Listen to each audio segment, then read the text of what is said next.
What's up, mate? You alright?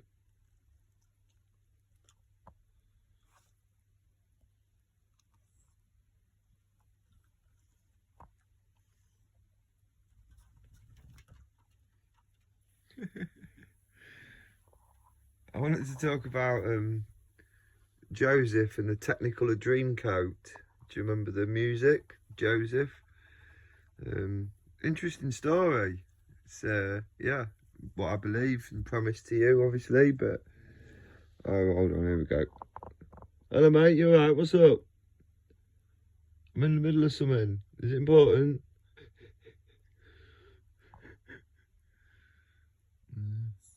Yeah. Well, I'll look after your food, so that's okay, isn't it? You go outside, look after your chewy, and I'll look after your food. Team effort. Okay? Where's your chewy?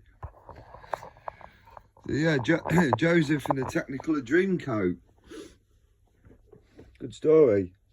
So, Joseph had a load of brothers. I think he was the youngest brother. Yeah, he was the youngest brother. And he got told by God that God had something very special for him. Now his father, Abraham, big legend, absolute legend in the Bible, Abraham. So yeah, his youngest son Joseph, that would have been his youngest, so that would have been his latest, wouldn't it? Most recent. Yeah. He got told by God that God had something very special for him. Because obviously God was watching over the household.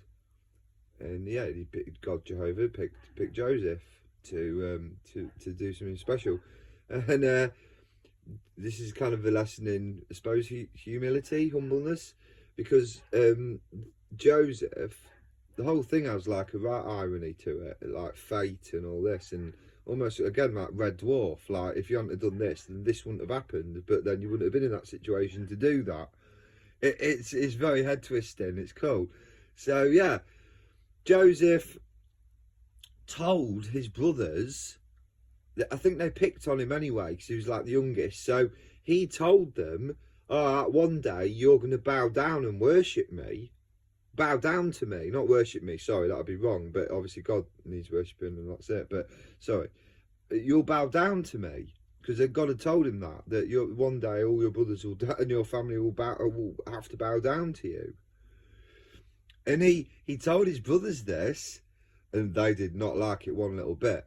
They were obviously like, "Who's this? You know, you're not special. Who do you think you are?"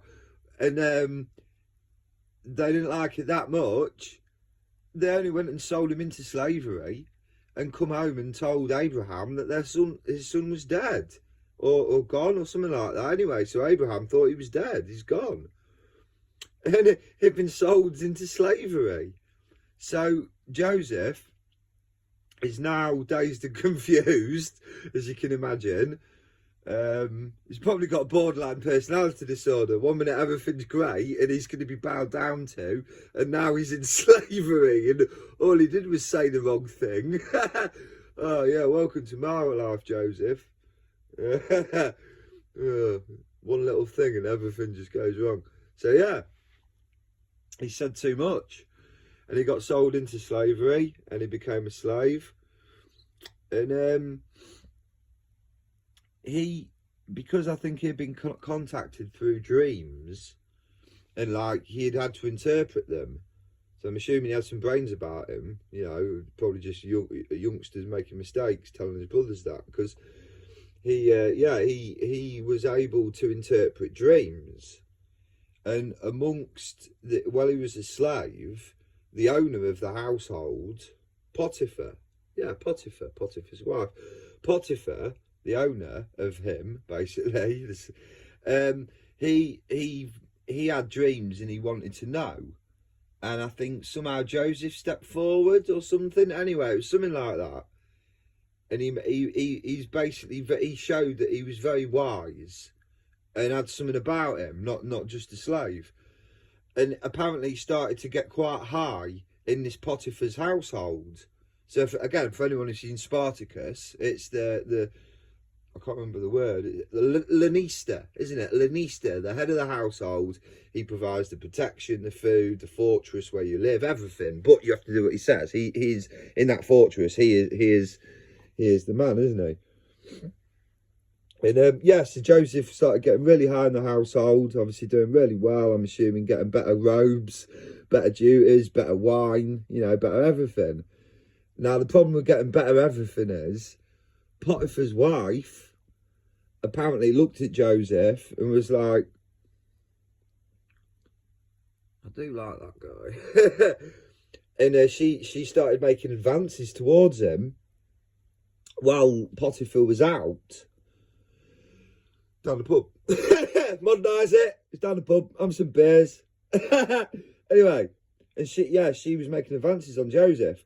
And Joseph, being the loyal, good person he is, you know, he made a few mistakes. He told the brothers and that he shouldn't have done that. But yeah, and he was like, no, I can't do that. You're the wife of my master, you know, and he's been good to me. I'm not jeopardising everything I've got to, you know, to get sent down the mines or whatever. Because, you know, this man, this Potiphar, he can do whatever he likes with Joseph. It's a brutal world. He could do anything with Joseph. He's his. He's a slave. He's his. He's bought him. So, yeah, it's a brutal world. And, yeah, that's another reason not to have an affair with the main man's wife, because he has your fate in his hands, whether you live or die. I don't think it was illegal to kill your slaves, or, you know. So, yeah, brutal. And, yeah, he rejected Potiphar's wife apparently a few times. And Potiphar's wife got a bit upset about this and started to take it personally. So she went to Potiphar, you know, the main man, and said, you got a weird name. Hey! I'm sick of saying that name, Potiphar. It's weird, isn't it? Anyway, she said to him, change your name, Deepola, we're divorced. Give me 30 quid now. No, I'm joking, it's 70 quid. She says, shall I go for one more? No, I'm joking.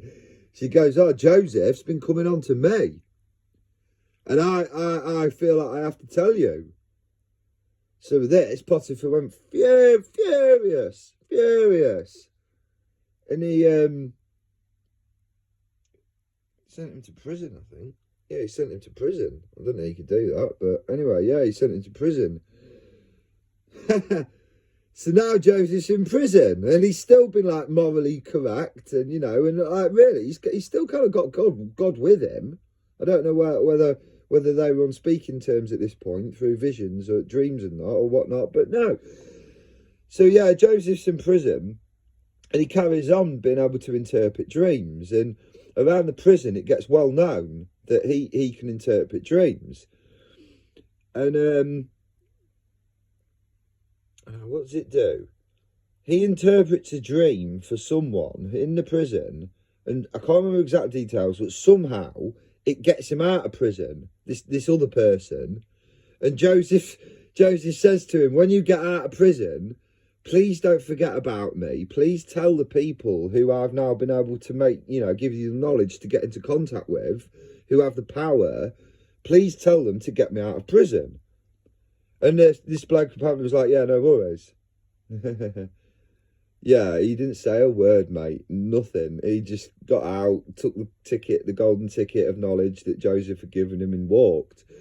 So Joseph's still in prison. He's not doing very well. And see, this is the path of God. You know, bear in mind, this is all going to lead to something amazing. So this is again a metaphor for the rocky path. Just never give up. Just keep going. Never give up. And yeah.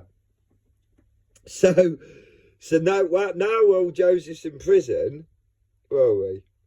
Yeah, he's in prison, and oh, that's right. And the bloke's been, and he hasn't said anything about him. Now, I can't remember the exact details. Now, this is a crucial bit. Somehow, the pharaoh of the land, the pharaoh, the actual main man, not just of a Lanista fortress, but of the land, the pharaoh, he somehow gets to hear about this guy in prison who's interpreting dreams, and he's been having dreams, weird, same dreams for the same, for ages, and all his priests and advisors around him, this pharaoh, apparently can't interpret them. And this pharaoh's getting a bit kind of frustrated because he keeps having all these dreams, and he's like, this, you know, the same thing all the time, and it's slight different variations. You know, it means something.